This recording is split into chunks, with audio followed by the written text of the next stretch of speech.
Hello दोस्तों, नमस्कार। कैसे हैं आप सभी? आपके एक टॉपिक लगता है, हम बात कर रहे हैं थर्ड ग्रेड की, उसमें एक टॉपिक लगता है राजस्थान के प्रतीक नाम से। प्रतीक चिन्ह जो हैं राजस्थान के, उससे रिलेटेड एक टॉपिक लगता है आपके राजस्थान के प्रतीक चिन्ह। तो वो हम इस वीडियो में कंप्लीट करेंगे। राजस्थान के प्रतीक चिन्ह हम पढ़ने वाले हैं। तो मैं आपको सारे के सारे प्रतीक चिन्ह करवाऊंगा। आप इस वीडियो को है वो अंत तक देखते रहेंगे। तो हम राजस्थान के प्रतीक चिन्ह पढ़ने वाले हैं, जो कि आपकी जो रीट मेंस होने वाला है, रीट मेंस 2027 में, उसमें इससे रिलेटेड आपके प्रश्न आएगा। तो आप इस वीडियो को शुरू से अंत तक देखते रहें। इसमें जो भी आपका समय खर्च होगा वो आपके काम में आने वाला है, क्योंकि आपको बहुत कुछ सीखने को ही मिलेगा। तो राजस्थान के प्रतीक चिन्ह में अगर हम बात करें तो सबसे पहला प्रतीक चिन्ह जो है वो है राज्य वृक्ष। राज्य वृक्ष।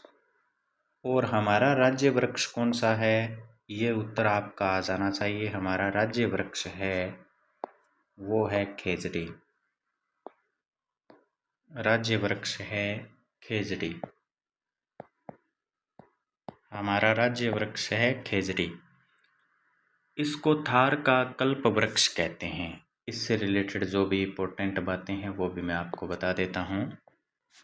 इसको कहते हैं थार का कल्प वृक्ष। थार का कल्प वृक्ष इसको कहते हैं। खेजड़ी को कहते हैं। राजस्थान का गौरव भी इसको कहते हैं। राजस्थान का गौरव। राजस्थान का गौरव, राजस्थान का कल्प वृक्ष खेजड़ी को कहते हैं। इसके अगर वैज्ञानिक नाम की बात करें हम, तो इसका वैज्ञानिक नाम है प्रोसेसिप सिनेरेरिया। वैज्ञानिक नाम है इसका प्रोसेसिप सिनेरेरिया। प्रोसेसिप सिनेरेरिया इसका वैज्ञानिक नाम है। तो हम बात करें खेजड़ी की। खेजड़ी है वो राजस्थान का राज्य वृक्ष है। थार का कल्प वृक्ष इसको कहते हैं। वैज्ञानिक नाम है इसका प्रोसेसिप सिनेरेरिया। प्रोसेसिप सिनेरेरिया। साथ साथ में याद करते चलेंगे आप, क्योंकि इससे रिलेटेड पिछली बार भी पेपर में आया था। पेपर में क्वेश्चन आया था, हालांकि वो डिलीट कर दिया था बोर्ड ने, लेकिन इस बार है वो डिलीट नहीं होगा। यहाँ से एक प्रश्न आपको 100% देखने को मिलेगा। इसको राज्य वृक्ष का दर्जा दिया गया था 1983 को। 1983 को दिया गया था। 1983 को राज्य वृक्ष का दर्जा दिया गया था। 1983 को। अगर किसी को पता हो तो बताएंगे कमेंट में कि पर्यावरण दिवस है वो कब मनाया जाता है। पर्यावरण दिवस के दिन 5 जून को मनाया जाता है। अगर किसी को नहीं पता है मैं ही बता देता हूँ। 5 जून 1988 को पर्यावरण दिवस था। 5 जून 1988 को। उस दिन इस पर 60 पैसे का डाक टिकट जारी किया गया।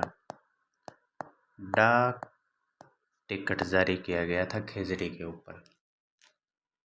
अगर हम बात करें खेजड़ी के वृक्षों की, तो खेजड़ी के सबसे ज़्यादा वृक्ष हैं। सर्वाधिक खेजड़ी है, सर्वाधिक ये पाई जाती है शेखावाटी क्षेत्र में। शेखावाटी क्षेत्र में कौन कौन से ज़िले आते हैं, सोचिए थोड़ा सा। चूरू, सीकर, झुंझुनू और उसके आसपास के जो भी ज़िले हैं वो शेखावाटी क्षेत्र में आते हैं। तो खेजड़ी के सबसे ज़्यादा वृक्ष है वो शेखावाटी, या यूँ कहें क्षेत्र की बात करेंगे तो शेखावाटी। और अगर स्पेशल आपसे ज़िला पूछ ले तो नागौर ज़िले में सबसे ज़्यादा देखने को मिलते हैं। और खेजड़ी का जो वृक्ष है, इस वृक्ष की पूजा की जाती है, वो की जाती है विजयादशमी के दिन। विजयादशमी, विजयादशमी। विजयादशमी कब आती है, जिसको हम दशहरा बोलते हैं, यही है वो। ये आप मुझे कमेंट बॉक्स में बताएंगे, साथ साथ में आपको भी मैं कमेंट में जोड़ता रहूँगा। विजयादशमी के दिन खेजड़ी की पूजा की जाती है और खेजड़ी के वृक्ष के नीचे वृक्ष के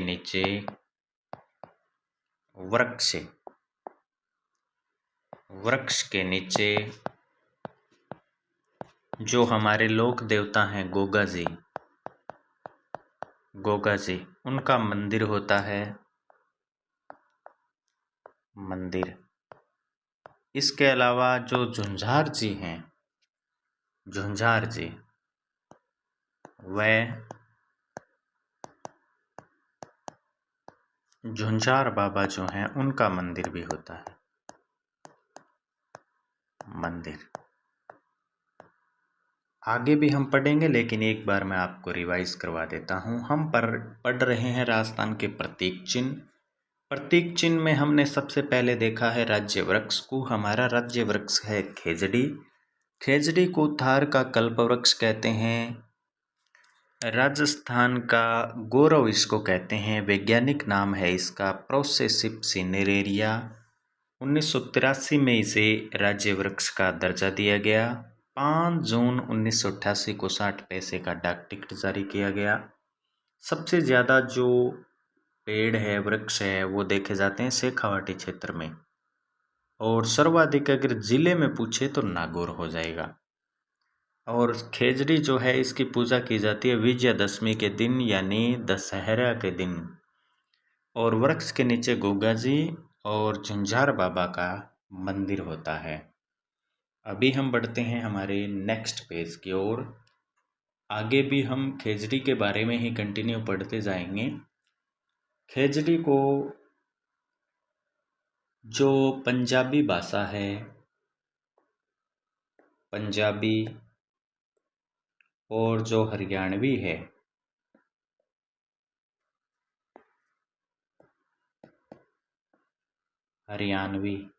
या यहाँ पर अणे भी लिख सकते हैं, इसमें इसको बोलते हैं जांटी।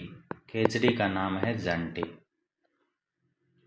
तमिल में इसको बोलते हैं, तमिल जो भाषा है उसमें इसको बोलते हैं पेयमे। तमिल में इसको पेयमे बोलते हैं। और कन्नड़ भाषा है,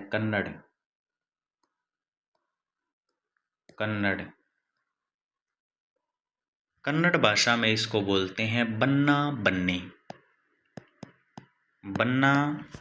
या फिर बन्ना बन्नी बोलते हैं। यह खेजड़ी के अन्य नाम हैं जो मैं आपको बता रहा हूँ। सिंधी भाषा में बोलते हैं इसको धोंकड़ा। सिंधी भाषा में इसको बोलते हैं धोंकड़ा। सिंधी भाषा में धोंकड़ा। और जो विश्नोई संप्रदाय के लोग हैं वो इसको बोलते हैं शमी। विश्नोई जो हैं, विश्नोई संप्रदाय, वो इसको बोलते हैं समी। ये खेजड़ी के ही अन्य नाम है इतने सारे। और स्थानीय भाषा में खेजड़ी को बोलते हैं सिमलो। स्थानीय भाषा में इसको बोलते हैं, यहाँ पर ये सही क्यों नहीं लिखा जा रहा है, एक सेकंड, ये नाम मैं दोबारा लिखता हूँ यहाँ से।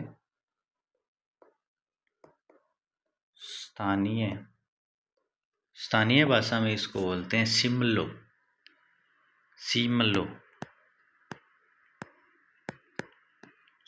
स्थानीय भाषा में इसको सिमलो बोलते हैं। तो ये खेजड़ी के नाम है। एक बार मैं फिर से आपको रिवाइज, तो हम जहाँ पर थे उसके आगे से वीडियो को स्टार्ट करते हैं। पहले बीच में कॉल आ गया था। पंजाबी और हरियाणवी में जो खिचड़ी है उसको बोलते हैं जांटी, और तमिल भाषा में उसका नाम है पेमे। कन्नड़ में बोलते हैं बन्ना बन्नी। सिंधी में धोकड़ा कहते हैं खिचड़ी को। और जो विश्नोई संप्रदाय है वो इसको समी कहता है, समी। और स्थानीय भाषा में इसको हम सिमलो बोलते हैं, सिमलो। तो ये खिचड़ी से रिलेटेड नाम हैं जो खिचड़ी को बोले जाते हैं, सामान्यतः प्रयोग में लिए जाते हैं। अब मैं आपको बताता हूँ खिचड़ी से संबंधित कुछ महत्वपूर्ण शब्दावलियाँ। जो इसकी हरी फली होती है, हरी फली, खिचड़ी की हरी फली होती है, उसको बोलते हैं सांगरी।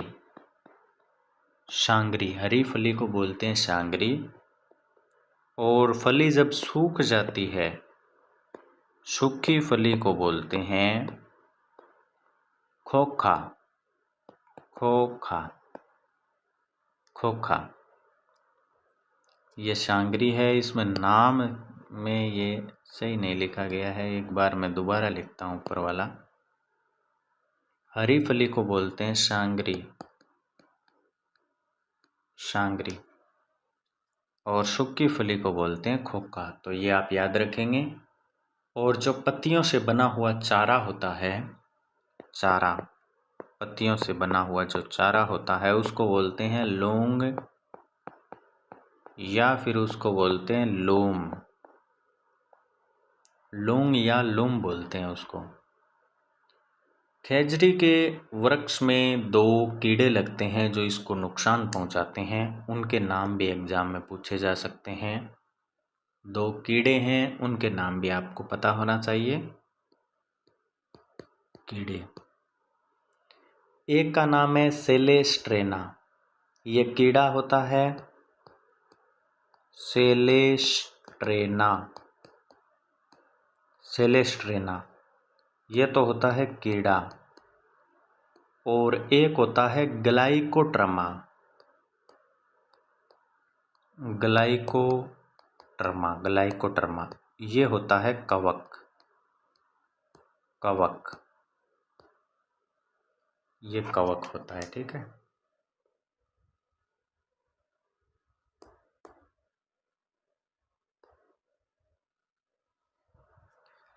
तो ये आप याद रखेंगे।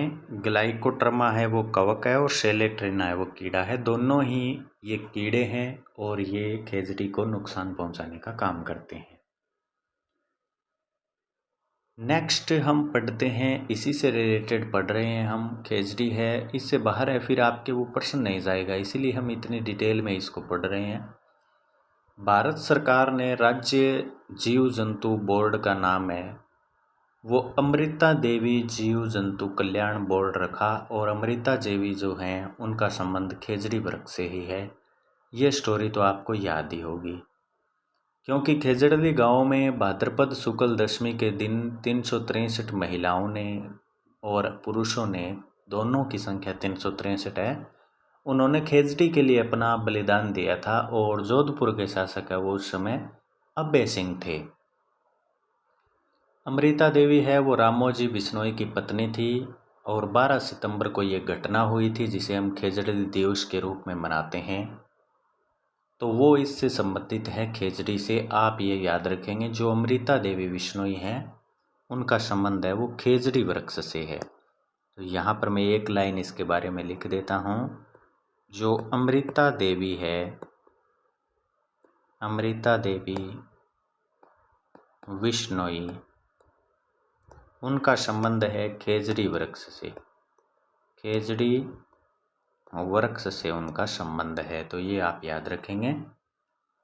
इससे रिलेटेड मैंने सारी बात आपको बता दी है। अभी बात करते हैं, एक ऑपरेशन खिचड़ा है उसकी शुरुआत पूछी गई है एग्जाम में, और वो फिर से भी पूछी जा सकती है। ऑपरेशन खिचड़ा, ऑपरेशन खिचड़ा, ऑपरेशन।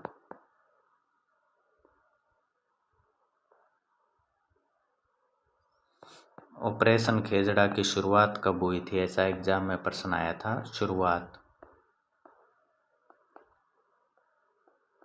तो इसकी शुरुआत हुई थी 1991 में। ये आप याद रखेंगे, 1991। तो ये खेजड़ी से रिलेटेड जो मैंने आपको बातें बताई है, शायद ही इससे बाहर कोई प्रश्न जाएगा। खेजड़ी वर्ष की आयु के बारे में मैं आपको बता देता हूँ, हो सकता है एग्जामिनर वहाँ से प्रश्न पूछ ले। तो 5000 वर्ष इसकी आयु होती है। 5000 वर्ष, 5000 वर्ष इसकी आयु होती है। और राजस्थान में 1000 साल पुराने 2 वर्ष हैं और वो मंगलियावास अजमेर में है। तो एक बार मैं आपको खेजड़ी को रिवाइज करवा देता हूँ, पीछे जो भी पढ़ा और अभी जो भी पढ़ा उसके बारे में लगातार मैं आपको बता देता हूँ। हम पढ़ रहे हैं राजस्थान के प्रतीक चिन्ह। प्रतीक चिन्ह में हमने राज्य वृक्ष देखा खेजड़ी। खेजड़ी को थार का कल्प वृक्ष कहते हैं, राजस्थान का गौरव कहते हैं। वैज्ञानिक नाम है इसका प्रोसेसिव सिनेरेरिया। 1983 में इसे दर्जा दिया गया राज्य वृक्ष का। 5 जून 1988 के दिन 60 पैसे का डाक टिकट जारी किया गया। सर्वाधिक क्षेत्र की बात करें तो शेखावाटी क्षेत्र में ये पेड़ देखे जाते हैं। और जिला पूछे सबसे ज़्यादा पेड़ों वाला तो नागौर हो जाएगा। पूजा की जाती है विजयादशमी दशहरे के दिन। ये कब मनाया जाता है दशहरा, आप मुझे कमेंट बॉक्स में बताएंगे। वृक्ष के नीचे गोगा जी का मंदिर होता है और झुंझार बाबा का मंदिर होता है। पंजाबी और हरियाणवी में इसे जांटी कहते हैं, तमिल भाषा में इसे पे मे कहते हैं, कन्नड़ में इसको बन्ना बन्नी कहते हैं, सिंधी में धोंकड़ा कहते हैं, बिश्नोई संप्रदाय के लोग इसे सम्मी कहते हैं और स्थानीय भाषा में खेजड़ी को शिमलो कहते हैं। खेजड़ी की जो हरी फली है उसे सांगरी कहते हैं, सूखी फली को खोका कहते हैं और जो खेजड़ी का चारा होता है उसको लौंग या लुम कहते हैं। खेजड़ी में 2 कीड़े लगते हैं जो इसको सबसे ज़्यादा नुकसान पहुंचाते हैं। एक का नाम है सेलेस्ट्रेना और एक का नाम है ग्लाइकोड्रामा। अमृता देवी बिश्नोई जो कि खेजड़ी आंदोलन हुआ था वो खेजड़ी वृक्ष से संबंधित है। वो बात है भाद्रपद शुक्ल दशमी की। जोधपुर में खेजड़ी गांव में 363 लोगों ने एक साथ बलिदान दिया था। उस समय जोधपुर के राजा अभय सिंह थे और वो एक गिरधर दास नाम का व्यक्ति था, उसने इन लोगों की हत्या की थी और ये घटना 12 सितंबर की है। तो ये आप याद रखेंगे। तो अमृता देवी बिश्नोई जो है उनका संबंध खेजड़ी वृक्ष से है। एक ऑपरेशन खेजड़ा है जिसकी शुरुआत 1991 में हुई थी और खेजड़ी वृक्ष की आयु है वो 5000 वर्ष होती है। और राजस्थान में 2 वृक्ष ऐसे हैं जो कि 1000 साल पुराने हैं और वो है मंगलियावास अजमेर में। अभी हम आगे पढ़ते हैं, हमारा दूसरा जो प्रतीक चिन्ह है उसके बारे में पढ़ते हैं, सेकंड के बारे में। 2 नंबर है राज्य पुष्प। राज्य पुष्प, राज्य पुष्प हमारा राज्य पुष्प है राज्य पुष्प। राज्य पुष्प का नाम है रोहिड़ा का फूल।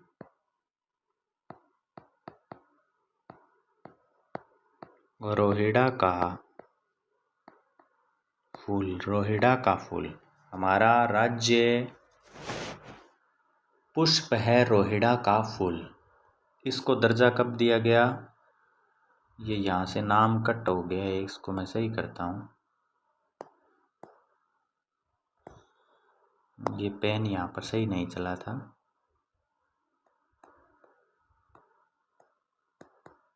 रोहिड़ा का फूल, ठीक है।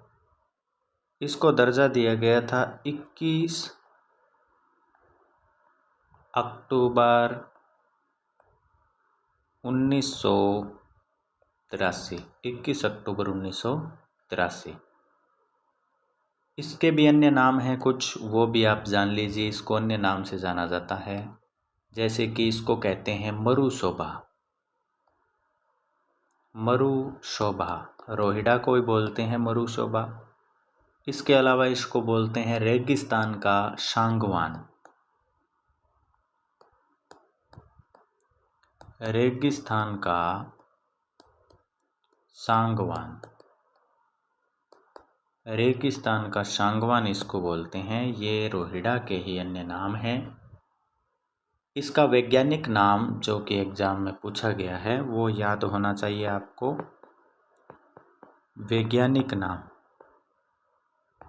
वैज्ञानिक नाम है इसका टिकोमेला अंडुलेटा। टिकोमेला अंडुलेटा। टिकोमेला अंडुलेटा इसका वैज्ञानिक नाम है। ये इंपॉर्टेंट है एग्जाम की दृष्टि से, इसको आप याद रखेंगे। वैज्ञानिक नाम है टिकोमेला अंडुलेटा। टिकोमेला अंडुलेटा। टिकोमेला अंडुलेटा, ये आप याद रखेंगे। टिकोमेला अंडुलेटा। टिकोमेला अंडुलेटा इसका वैज्ञानिक नाम है।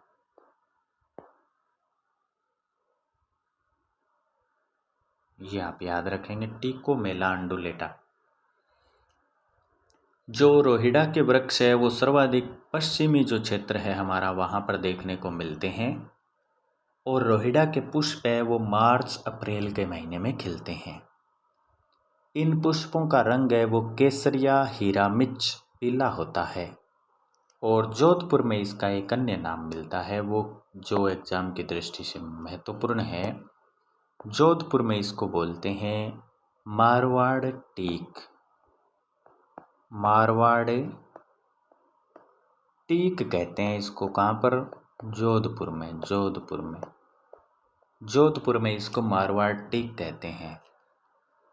तो जो हमारा राज्य पुष्प है रोहिड़ा, उससे रिलेटेड इतनी ही बातें हैं महत्वपूर्ण। राज्य पुष्प है रोहिड़ा का फूल। इसको दर्जा दिया गया 21 अक्टूबर 1983 को। ये इसको मरुशोभा कहते हैं। रेगिस्तान का सांगवान इसको बोलते हैं। वैज्ञानिक नाम है इसका टिकोमेला अंडुलेटा। और मारवाड़ जो कि जोधपुर है वहाँ पर इसको मारवाड़ टीक के नाम से जाना जाता है। अभी हम आगे बढ़ते हैं हमारे तीसरे प्रतीक के बारे में, और वो है राज्य पशु। हमारा राज्य पशु है चिंकारा। और एक और है जिसका नाम है ऊंट। चिंकारा और ऊंट हमारे राज्य पशु है। जो जंगली है वो तो है चिंकारा, ये तो है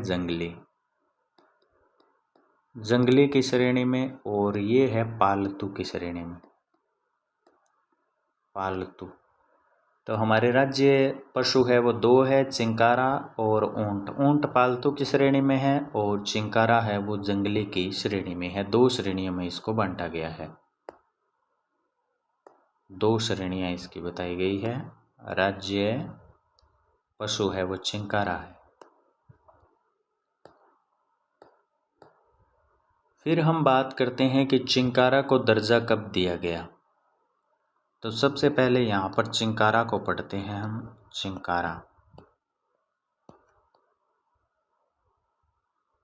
चिंकारा को दर्जा दिया गया था 1981 में। 1981 में। ये डेट भी महत्वपूर्ण है, सभी की याद करनी है आपको। और इसका वैज्ञानिक नाम भी आपको याद करना है। वैज्ञानिक नाम चिंकारा का वैज्ञानिक नाम है गजेला बेनेटी। गजेला बेनेटी इसका नाम है। ये बै लिखा है मैंने, गजेला बेनेटी। इसको उपनाम क्या है, इसके उपनाम भी आपको पता होना चाहिए। उपनाम क्या है इसका? उपनाम, इसका उपनाम है छोटा हरिण। इसको छोटा हिरण कहते हैं। छोटा हिरण कहते हैं इसको, छोटा हरिण। ये चिंकारा का ही अन्य नाम है। चिंकारा है वो नाहरगढ़ अभयारण्य जो कि जयपुर में है, वो चिंकारे के लिए प्रसिद्ध है। नाहरगढ़ अभयारण्य। और ये कहाँ पर है? नाहरगढ़ अभयारण्य, ये जयपुर में है। ये इसके लिए प्रसिद्ध है, प्रसिद्ध चिंकारा के लिए प्रसिद्ध है ये। और चिंकारा जो है वो मरु भाग में सबसे ज़्यादा पाए जाते हैं। मरु भाग में, मरु भाग में सर्वाधिक, मरु भाग में ये सबसे ज़्यादा पाए जाते हैं। तो हमारे राज्य पशु हैं वो दो हैं, चिंकारा और ऊंट। चिंकारा जंगली, ऊंट पालतू। चिंकारा को दर्जा दिया गया 1981 में, 1981 में। और चिंकारा को दर्जा दिया गया 1981 में। और इसका वैज्ञानिक नाम है गजेला बनेटी। इसको कहते हैं छोटा हरिण। और नाहरगढ़ अभयारण्य जो कि जयपुर में है वो चिंकारा के लिए प्रसिद्ध है। और मरु भाग में ये सबसे ज़्यादा पाए जाते हैं। एक चिंकारा नाम का वाद्य यंत्र भी होता है, तत्वाद्य यंत्र होता है, उसको भी चिंकारा कहते हैं। अभी हम ऊंट के बारे में पढ़ते हैं। ऊंट, ऊंट के बारे में, ऊंट के बारे में पढ़ते हैं। ऊंट को 30 जून 2014 को राज्य पशु का दर्जा दिया गया। 30 जून को, 30 जून 2014 को। 19 सितंबर 2014 को बीकानेर में इसकी घोषणा की गई। ये आप याद रखेंगे, दो डेटें हो जाती है वैसे तो इससे रिलेटेड, लेकिन 30 जून याद रहेगा और 2014 तो भी सही है। जो ऊंट है वो सबसे ज़्यादा बाड़मेर में पाए जाते हैं। सर्वाधिक ऊंटों वाला जिला है, जिला जहाँ पर कि सर्वाधिक पाए जाते हैं, सर्वाधिक, वो है बाड़मेर। बाड़मेर में ऊंट सबसे ज़्यादा पाए जाते हैं। और सबसे कम पाए जाते हैं प्रतापगढ़ में। प्रतापगढ़ में सबसे कम ऊंट पाए जाते हैं। ऊंट की कुछ नस्लें हैं, वहाँ से एग्जाम में प्रश्न है वो आजकल पूछ लेता है। नस्लों से लेकर, नस्लें कौन कौन सी है? एक तो है गोमट, गोमट ऊंट, गोमट ऊंट। एक है नाचना, नाचना। एक है जैसलमेरी, जैसलमेरी, जैसलमेरी। जैसलमेरी के बाद में अलवरी, अलवरी। फिर सिंधी, अलवरी, सिंधी, सिंधी और कच्छी। ये कच्छ है गुजरात में, वहाँ पर पाया जाता है, इसीलिए इसकी ये भी एक नस्ल है, कच्छी ऊंट। और बीकानेरी, बीकानेरी। तो ये ऊंट की कुछ नस्लें हैं। गोमट हो गया, नाचना हो गया, जैसलमेरी हो गया, अलवरी, सिंधी और कच्छी और बीकानेरी, ये ऊंट की नस्लें हैं। ऊंट को दर्जा दिया गया था 30 जून 2014 को। और सर्वाधिक जो ऊंट है वो बाड़मेर ज़िले में, सबसे कम प्रतापगढ़ में। ऊंट की नस्लें आप याद रखेंगे, याद रखना ही पड़ेगा क्योंकि पेपर में प्रश्न है वो यहीं से बनता है। अब हम आगे बढ़ते हैं नेक्स्ट पेज की ओर। इसी के बारे में हम पढ़ेंगे, ऊंट के बारे में ही। एक महत्वपूर्ण फैक्ट ऊंट का ये देखने को मिलता है, लोक देवता के बारे में। ऊंटों के देवता, ऐसा प्रश्न पूछा जाता है। ऊंटों के देवता, तो ऊंटों के देवता है पाबूजी। पाबूजी है वो ऊंटों के देवता हैं। ऊंट का पालन करती है, पालन, उस जाति का नाम है रेबारी। रेबारी जाति है वो इसका पालन करती है। ऊंट की खाल पर एक कलाकारी की जाती है, कलाकारी, कलाकारी। उस कलाकारी को कहते हैं उस्ता कला, उस्ता कला। और उस्ता कला कहाँ की फेमस है ये आप मुझे कमेंट बॉक्स में बताएंगे। ऊंट की खाल से बनाए जाने वाले जो ठंडे जलपात्र होते हैं उनको कॉपी कहते हैं। ऊँटनी का जो दूध होता है उसमें विटामिन सी भरपूर मात्रा में पाया जाता है। और जो उर्मुल नाम की डेयरी है वो बीकानेर में स्थित है, जो कि भारत की एकमात्र ऊँटनी के दूध की डेयरी है। इसके अलावा जो गोरबंद है, ये प्रश्न भी एग्जाम में पूछा गया है। गोरबंद क्या है?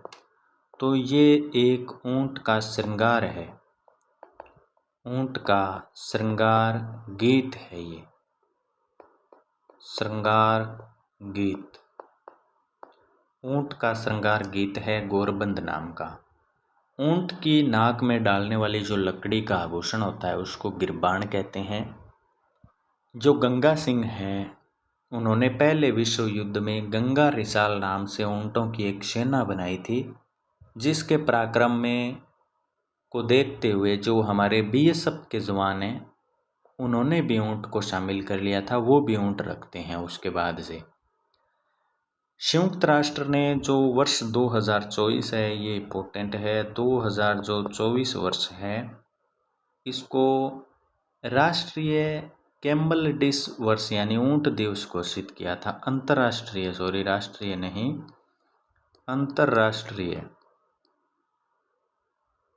अंतर्राष्ट्रीय कैमली डिश दिवस है वो घोषित किया था। ऐसे कहीं ऊँट दिवस घोषित किया तो सही है। तो ये जो है वो 2024 को किया था संयुक्त राष्ट्र ने। तो ये ऊँट के बारे में और चिंकारा के बारे में हमने पढ़ा। एक बार मैं आपको रिवाइज करवा देता हूँ। हमारे राज्य पशु है वो दो हैं, एक का नाम है चिंकारा और एक का नाम है ऊँट। चिंकारा है वो जंगली श्रेणी में है और ऊँट है वो पालतू श्रेणी में है। चिंकारा को दर्जा दिया गया 1981 में। इसका वैज्ञानिक नाम गजेला बनेटी है। उपनाम है इसका छोटा हिरण। नाहरगढ़ अभ्यारण्य जो कि जयपुर में है, वहाँ पर ये सबसे ज़्यादा पाए जाते हैं और मरु भाग में सबसे ज़्यादा देखने को मिलते हैं। ऊँट है उसको दर्जा दिया गया 30 जून 2014 को। सर्वाधिक है वो बाड़मेर ज़िले में पाए जाते हैं, सबसे कम प्रतापगढ़ ज़िले में पाए जाते हैं। ऊँट की कुछ नस्लें हैं जैसे कि गोमट ऊँट, नाचना ऊँट, जैसलमेरी, अलवरी, सिंधी, कच्छी ऊँट और बीकानेरी ऊँट। ऊँटों के देवता पाबूजी को कहते हैं। ऊँटों का पालन करने वाली जो जाति है उसको रेबारी जाति कहते हैं। ऊँट की जो खाल है उस पर एक कलाकारी की जाती है, उसको कहते हैं उस्ता कला। और उस्ता कला कहाँ की फेमस है वो आप मुझे कमेंट बॉक्स में बताएंगे। गोरबंद है वो ऊँट का एक श्रृंगारिक गीत है और 2024 को जो संयुक्त राष्ट्र है उसने अंतर्राष्ट्रीय कैमली डिश जो वर्ष है वो घोषित किया था। और जो गंगा सिंह है उसने गंगा रिसाल नाम से ऊँटों की एक सेना बनाई थी पहले विश्व युद्ध में, और उसी के पराक्रम को देखते हुए जो हमारे बीएसएफ के जवान हैं वो भी इसको अपने शामिल कर लिया है, वो भी इसका इस्तेमाल करते हैं। इसके अलावा ऊँटनी के दूध में विटामिन सी सबसे ज़्यादा पाया जाता है। और ऊँट के नाक में डालने वाली जो लकड़ी है उस जो आभूषण है उसको गिरबान कहते हैं। और जो उर्मुल डेयरी है जो कि भारत की एकमात्र ऊँटनी के दूध की डेयरी है वो बीकानेर में है। तो ये इतनी बातें आप याद रखेंगे। अभी हम आगे बढ़ते हैं हमारे अगले प्रतीक चिन्ह के बारे में।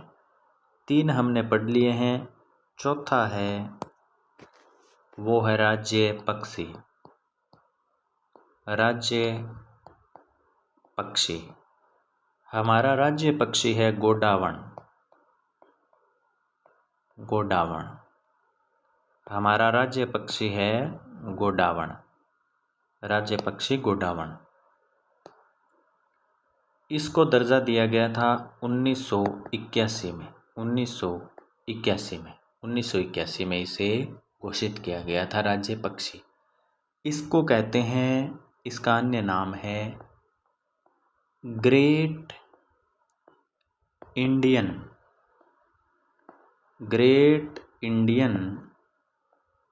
बस्टर्ड। ग्रेट इंडियन बस्टर्ड इसको बोलते हैं। ये एक शर्मिला पक्षी होता है। इसको माल मोरडी भी कहते हैं, माल मोरडी। माल मोरडी, माल मोरडी, माल मोरडी, माल मोरडी भी इसको बोलते हैं। सोन चिड़िया भी इसको बोलते हैं, सोन चिड़िया, सोन चिड़िया, सोन चिड़िया भी इसको बोलते हैं। इसका वैज्ञानिक नाम है, ये आप याद रखेंगे, आजकल वैज्ञानिक नाम से मुझे लगता है प्रश्न पूछेगा, वो वैज्ञानिक नाम देगा, 4 और 4 देगा इन प्रतीक चिन्हों के नाम, और बाद में कहेगा कि मिलान कीजिए। तो इसका वैज्ञानिक नाम है एरडियोटिस,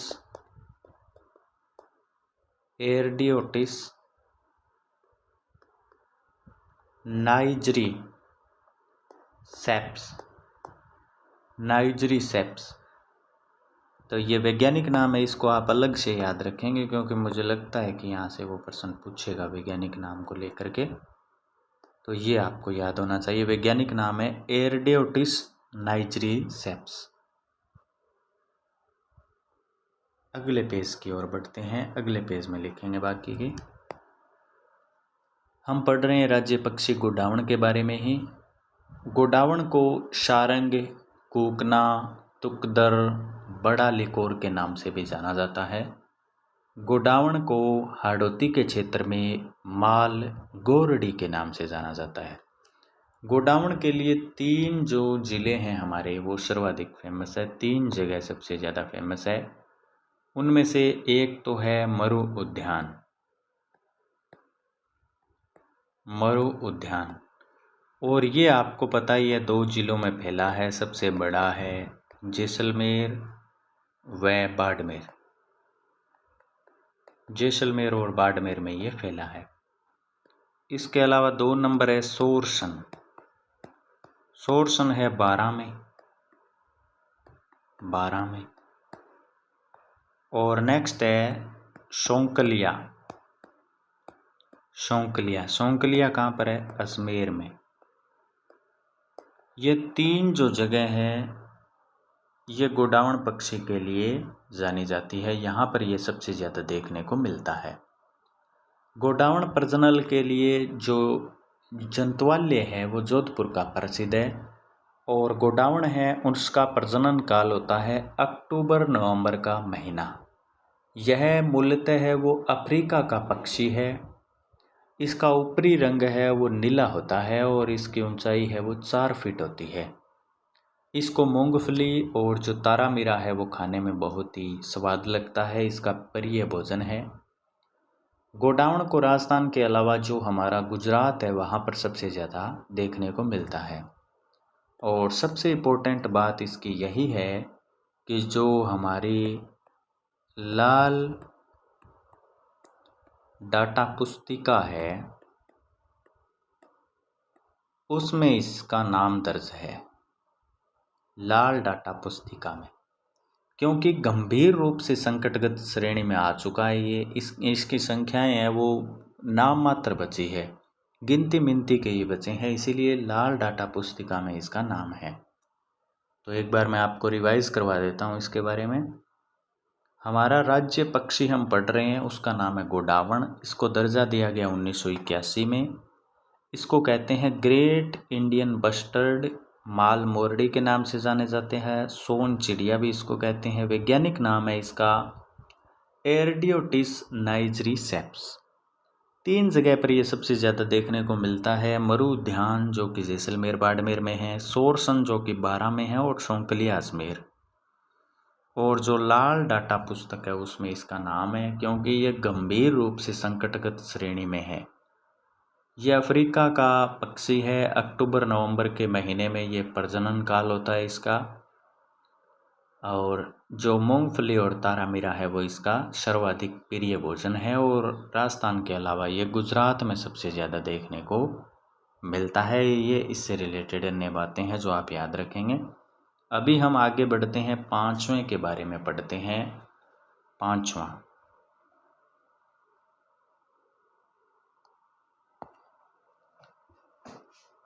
जो हमारा प्रतीक चिन्ह है वो है राज्य गीत,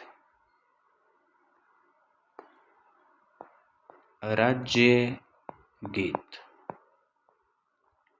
हमारे राज्य गीत का नाम है केसरिया बालम। आओ नी पधारो मारे देश। केसरिया बालम आओ नी पधारो मारे देश, ये हमारा है राज्य गीत। केसरिया बालम आओ नी पधारो मारे देश। केसरिया बालम आओ नी पधारो मारे देश। सबसे पहले इसको गाया था सर्वप्रथम उदयपुर की मांगी बाई ने।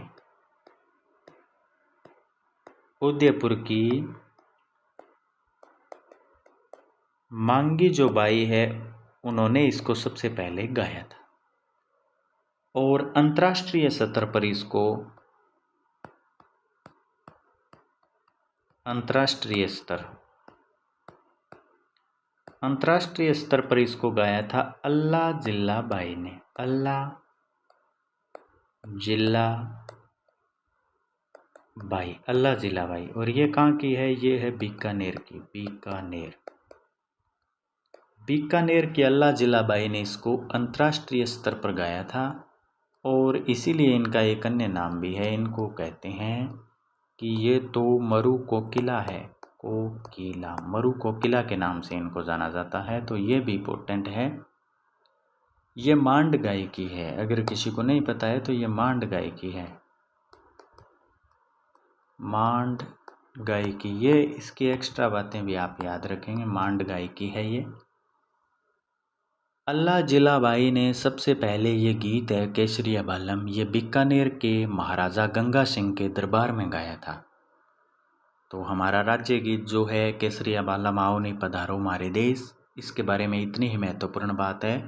सबसे पहले इसको गाया था उदयपुर की मांगी बाई ने और अंतर्राष्ट्रीय स्तर पर और सबसे ज़्यादा बार अगर हम कहें तो वो गाया था अल्लाह जिला बाई ने।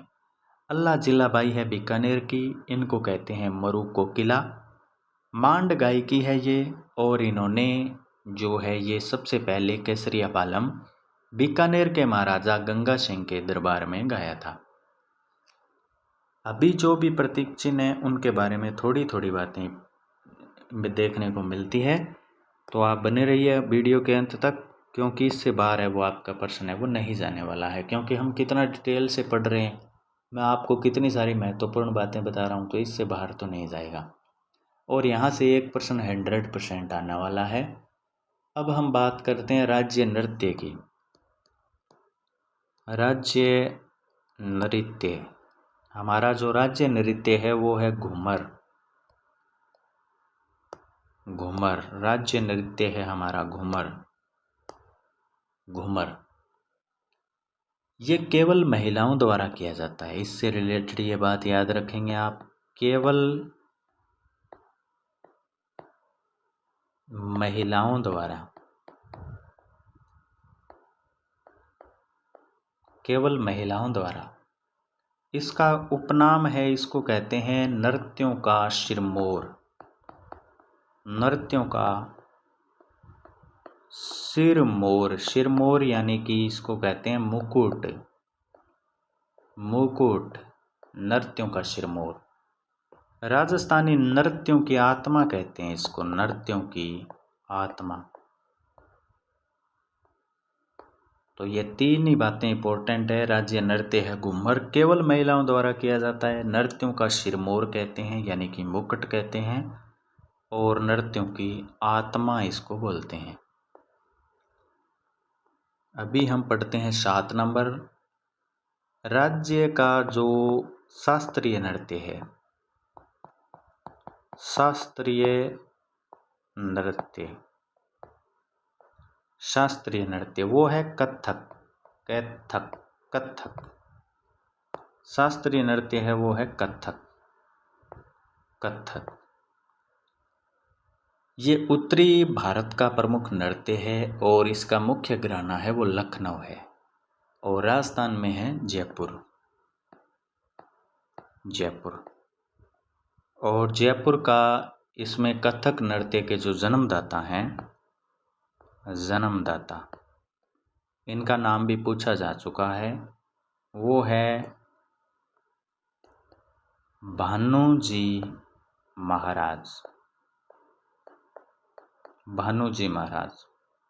तो हमारा शास्त्रीय नृत्य कथक है और इनका घराना है वो जयपुर है राजस्थान में। अगर बात करें, वैसे ये कथक है, ये उत्तरी भारत का नृत्य है और इसका घराना लखनऊ है। और जयपुर में इसके जन्मदाता है भानुजी महाराज। अभी हम पढ़ते हैं 8 नंबर के बारे में, और वो है राज्य खेल।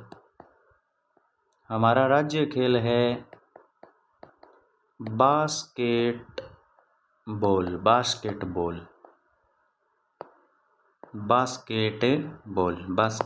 है वो हमारा राज्य खेल है।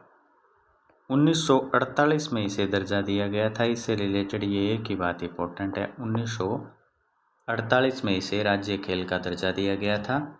अगर किसी को नहीं पता है तो उसको एक्स्ट्रा बता देता हूँ कि इसमें 5 खिलाड़ी होते हैं। हो सकता है एग्जामिनर वो पूछ ले। 5 सक्रिय खिलाड़ी होते हैं इसमें और 2 टीमें होती है, तो ये आप याद रखेंगे। और नेक्स्ट वीडियो में हम पढ़ेंगे शुभंकर, कौन से ज़िले का कौन सा शुभंकर है, और उसके बाद में ये टॉपिक है वो कंप्लीट होता है। वैसे राज्य प्रतीक में ये इतने ही आते हैं जो मैंने आपको करवाए हैं। एक बार फिर से मैं आपको एक साथ में सारा का सारा रिवाइज करवा देता हूँ ताकि आपको जाते जाते सब कुछ याद रहे। तो हमने पढ़े हैं राजस्थान के प्रतीक चिन्हों के बारे में, जहाँ से कि आपके एग्जाम में 1% 100% आएगा। तो राज्य वृक्ष है खेजड़ी। खेजड़ी को थार का कल्प वृक्ष कहते हैं, राजस्थान का गौरव कहते हैं। वैज्ञानिक नाम है प्रोसेसिप सिनेरेरिया। 1983 में इसे दर्जा दिया गया। 5 जून 1988 के दिन 60 पैसे का डाक टिकट जारी किया गया। सर्वाधिक खेजड़ी के वृक्ष है वो शेखावाटी क्षेत्र में देखने को मिलते हैं। ज़िले की बात करें तो नागौर में। खेजड़ी के वृक्ष की पूजा है वो विजयादशमी दशहरे के दिन की जाती है। वृक्ष के नीचे गोगा जी का मंदिर होता है और झुंझार बाबा का मंदिर होता है। पंजाबी और हरियाणवी भाषा में खेजड़ी को जांटी कहते हैं। तमिल भाषा में पेय मेय कहते हैं। कन्नड़ में बन्ना बन्नी कहते हैं। सिंधी भाषा में धोकड़ा कहते हैं। विश्नोई संप्रदाय के लोग इसको समी के नाम से जानते हैं और स्थानीय भाषा में इसको शीमलो कहते हैं। शीमलो। खेजड़ी की जो हरी फली है उसको सांगरी कहते हैं। सूखी फली को खोखा कहते हैं और जो चारा है उसको लौंग या लुम कहते हैं। खेजड़ी के वृक्ष में 2 कीड़े लग जाते हैं जो इसको नुकसान पहुंचाते हैं। एक का नाम है सेलेस्ट्रेना, ये कीड़ा है, और दूसरा है ग्लाइकोट्रमा जो कि कवक है। अमृता देवी विश्नोई जो कि खेजड़ी वृक्ष से संबंधित है। 1730 की घटना है। जोधपुर के महाराजा अभय सिंह थे। भाद्रपद शुक्ल दशमी का दिन था। उस दिन 363 लोगों ने बलिदान दिया था और 12 सितंबर को खेजड़ी दिवस मनाया जाता है। तो इससे रिलेटेड ये बात भी आप याद रखेंगे। ऑपरेशन खेजड़ा है उसकी शुरुआत 1991 में हुई और खेजड़ी वृक्ष की आयु है वो 5000 वर्ष होती है। और राजस्थान में 1000 साल पुराने 2 वृक्ष देखने को मिलते हैं और वो अजमेर में हैं। अजमेर में जगह का नाम मैंने आपको बताया था, आप बताएंगे मुझे। नेक्स्ट है दूसरा हमारा प्रतीक, वो है राज्य पुष्प। राज्य पुष्प है हमारा रोहिड़ा का फूल। 21 अक्टूबर 1983 को इसको दर्जा दिया गया। इसको कहते हैं मरुशोभा, राजस्थान की मरुशोभा है ये। तो इसको बोलते हैं रेगिस्तान का सांगवान। इसका वैज्ञानिक नाम है टिकोमेला अंडुलेटा। रोहिड़े का वैज्ञानिक नाम है टिकोमेला अंडुलेटा। मारवाड़ टीक कहते हैं इसको, जोधपुर में। नेक्स्ट है तीसरा राज्य पशु। राज्य पशु हमारे 2 हैं, एक है चिंकारा और एक है ऊंट। चिंकारा है वो जंगली श्रेणी में है और ऊंट है वो पालतू श्रेणी में है। चिंकारा को दर्जा दिया गया था 1981 में। चिंकारा का वैज्ञानिक नाम है गजेला बनेटी। उपनाम है छोटा हिरण। नाहरगढ़ अभ्यारण्य जो कि जयपुर में है वो इसके लिए प्रसिद्ध है, और मरु भाग में ये चिंकारा है वो सबसे ज़्यादा देखने को मिलते हैं। चिकारा नाम का एक वाद्य यंत्र भी होता है, और वो तत्वाद्य यंत्र होता है, वो होता है चिकारा, और ये है चिंकारा। फिर नेक्स्ट है ऊंट। ऊंट को दर्जा दिया गया था 30 जून 2014 को। हालांकि इसकी घोषणा है वो 19 सितंबर 2014 को बीकानेर में की गई थी।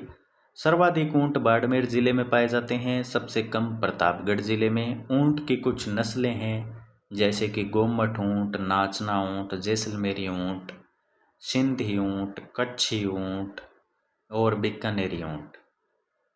ऊंटों के देवता बाबूजी को कहते हैं, और ऊंट पालने वाली, ऊंट का पालन करने वाली जो जाति है वो रेबारी जाति इसके लिए प्रसिद्ध है। ऊंट की खाल पर की जाने वाली जो कलाकारी है उसको उस्ता कला कहते हैं। और ऊंट के खाल से जो ठंडे पानी के जलपात्र बनाए जाते हैं उनको कोपी कहते हैं, कोपी। गोरबंद है वो ऊंट का श्रृंगारिक गीत है, और 2024 को अंतर्राष्ट्रीय ऊंट दिवस के रूप में घोषणा की गई थी। संयुक्त राष्ट्र ने इसकी घोषणा की थी। इसके अलावा मैंने आपको बताया था ऊंटनी के दूध में विटामिन सी है वो भरपूर मात्रा में पाया जाता है, और बीकानेर में भारत की एकमात्र ऊंटनी के दूध की डेयरी है जिसका नाम है उर्मुल डेयरी। और ऊंट के नाक में जो डाले जाने वाली लकड़ी है उसको गिरबान कहते हैं। जो महाराजा गंगा सिंह हैं उनके समय गंगा रिसाल नाम से ऊंटों की एक बार सेना बनाई गई थी, और उस सेना ने बहुत बढ़िया पराक्रम दिखाया था। उसी को देखते हुए बीएसएफ के जवानों ने इसे शामिल कर लिया था। नेक्स्ट है राज्य पक्षी। राज्य पक्षी है गोडावण हमारा। इसको दर्जा दिया गया था 1981 में। इसे ग्रेट इंडियन बस्टर्ड के नाम से जाना जाता है। ये बहुत ही शर्मीला पक्षी होता है। इसे माल मोरडी या पाल मोरडी भी कहते हैं, कुछ उसके नाम से जाना जाता है। सोन चिड़िया भी इसको कहा जाता है, और इसका वैज्ञानिक नाम है एरेडियोटिस नाइजरीसेप्स। एरेडियोटिस नाइजरीसेप्स गोडाउन का वैज्ञानिक नाम है।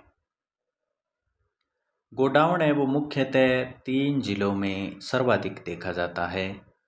मरु उद्यान जो कि जैसलमेर बाड़मेर है वहाँ पर, सोरसन जो कि बारां में है वहाँ पर, और शौकलिया अजमेर में। जो गोडाउन का प्रजनन है उसके लिए जो जोधपुर जंतुवालय है वो बहुत ज़्यादा प्रसिद्ध है।